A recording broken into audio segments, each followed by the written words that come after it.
No ar, Minuto da Unicidade, com o pastor Tony de Souza.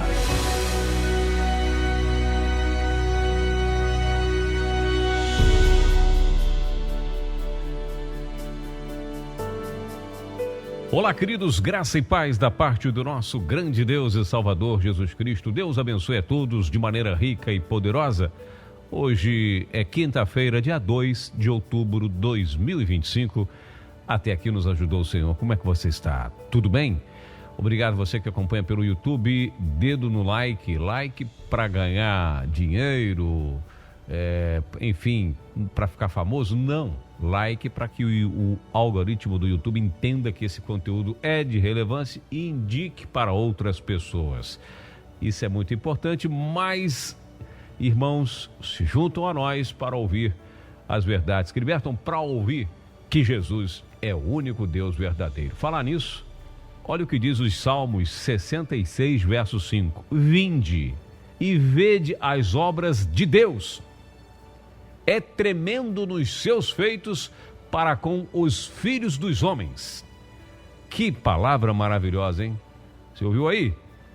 Vinde e vede as obras de Deus. É tremendo nos seus feitos para com os filhos dos homens. Salmos 66, verso 5. O convite à nação de Israel a ver as obras de Deus, uma profecia maravilhosa de que um dia eles estariam vendo mais ainda do que viu no passado, e se tratando do contexto do Salmo 66, que nós lemos aqui, verso 5, era um convite para ver mesmo, não ficar somente, com as coisas, com os relatos dos feitos do passado. Não, eles tinham que ver. Chegaria um momento que eles viriam com seus próprios olhos os feitos que Deus iria fazer para com os filhos dos homens. Ou seja, você está entendendo? É por isso que quando Filipe vai chamar lá Natanael e fala, olha, vem comigo ver, Jesus o Nazareno, pode vir alguma coisa boa, vem e vê. A mesma palavra, se tratando do Senhor Jesus. Agora, tem outra pergunta aqui que eu quero que você entenda. Olha só o que diz o texto. És tu aquele que havia de vir ou esperamos outro?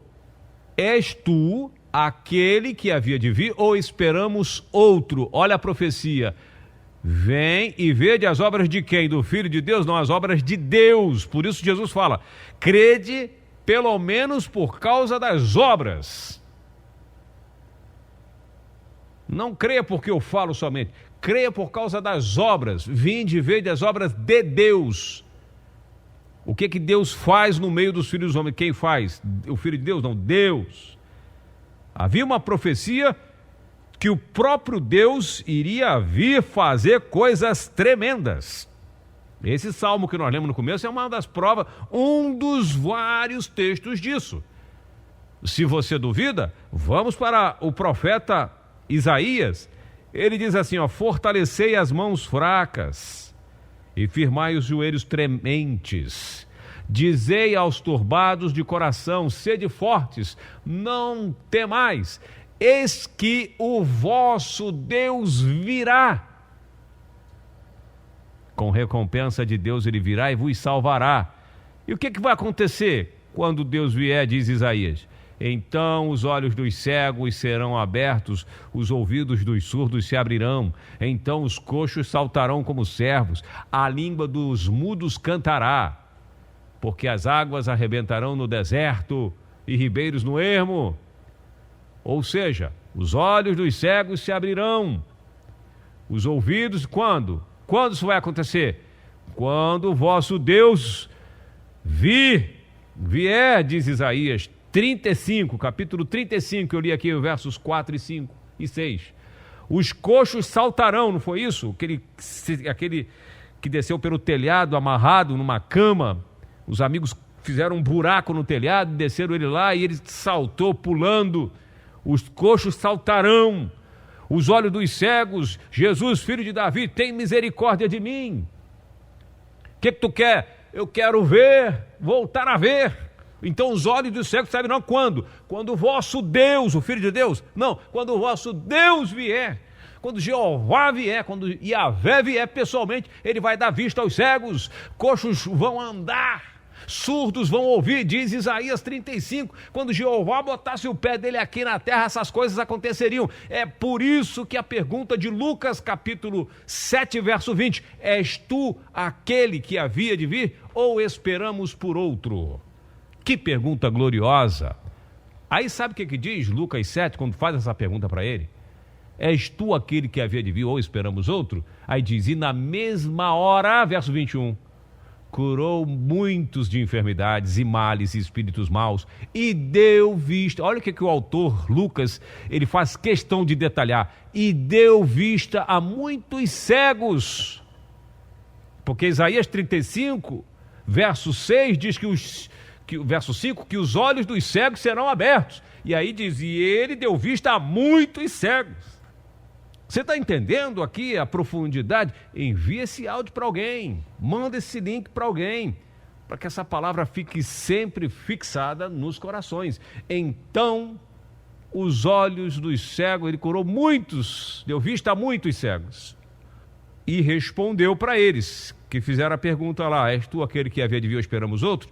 E respondendo então Jesus lhe disse, ide e anunciai a João o que tendes visto e ouvido, que os cegos vêm, que os coxos andam, os leprosos são purificados e os surdos ouvem, e os mortos são ressuscitados, e aos pobres se anuncia o evangelho. E bem-aventurado é aquele que não se escandalizar de mim, verso 23. Porque é isso que aconteceu. Ele fez tudo isso, e ainda teve aquelas pessoas que se escandalizaram dele, como tem hoje. Muitas pessoas que se escandalizam pelo simples fato de você dizer que Jesus é Deus, é Jeová. Muitos se escandalizam. Não duvide você que se escandaliza, porque se escandaliza muito. Não, ele não pode ser Deus por isso, por aquilo outro. E eu falo com experiência, porque eu só prego isso. Publicamente eu só prego isso. Há muitos anos.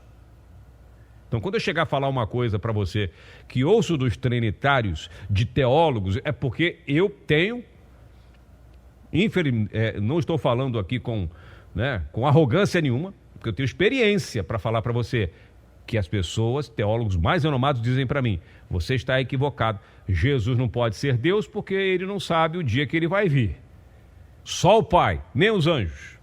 Aí vamos rasgar a doutrina trinitária, fica comprometida, porque se você não pode dizer que ele é Deus porque ele não sabe o dia que ele vai vir, então ele não é o Todo-Poderoso. Ele não é tão divino quanto o Pai. A Trindade deixa de ser igual, porque tem uma coisa que dois da Trindade não sabem, só um que sabe. Nem os anjos, nem o Filho, só o Pai. Opa, peraí, a Trindade tem um lá dentro que não sabe nem o dia que ele vai voltar.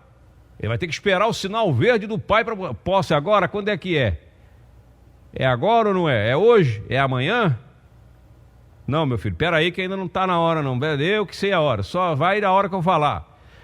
Então ele deixa de ser todo-poderoso, porque o atributo do todo-poderoso é onipresença. Jesus é onipresente? É. Onisciência, sabe de todas as coisas? Bom, quase tudo.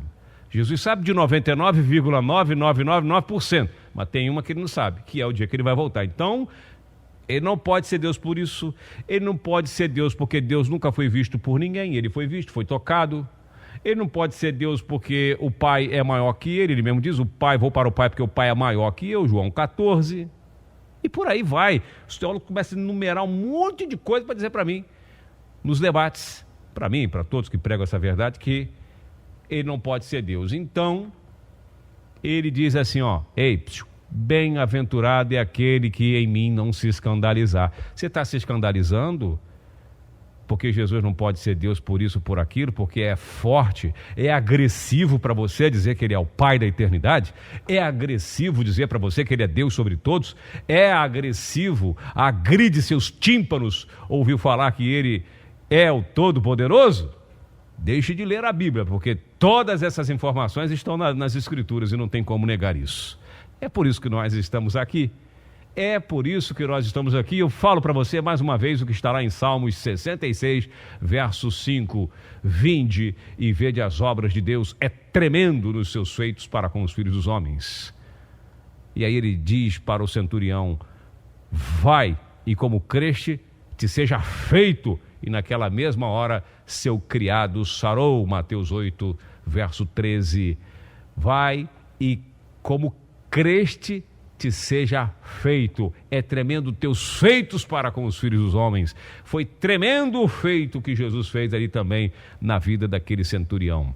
Por isso que nós estamos aqui todos os dias. Eu peço sempre o seu apoio. Começou um mês e sempre que começa um mês tem os nossos desafios. O nosso programa, o nosso projeto é um projeto interdenominacional, ao passo que não há apoio de instituições unicistas oficialmente apoiando esse programa. Apenas irmãos que pertencem às mais variadas denominações que nos apoiam voluntariamente e individualmente. E eu peço a você que seja um desses aí a nos apoiar, a fazer com que essa verdade seja como goteira, né, ali todos os dias nas ondas do rádio. E você que está ouvindo aí, né, recebeu esse áudio por um irmão, está ouvindo no YouTube, está meio assim, caramba, o que esse camarada está falando aí? Rapaz, não faz nexo nenhum, o que esse cara está dizendo? Considere, pense, respire e pesquise um pouco mais sobre o assunto, tá bom? Um forte abraço para você, voltaremos amanhã, se Deus quiser, com mais uma edição do Minuto da Unicidade. Que Deus abençoe a todos de maneira rica e abundante, graça e paz. Minuto da Unicidade.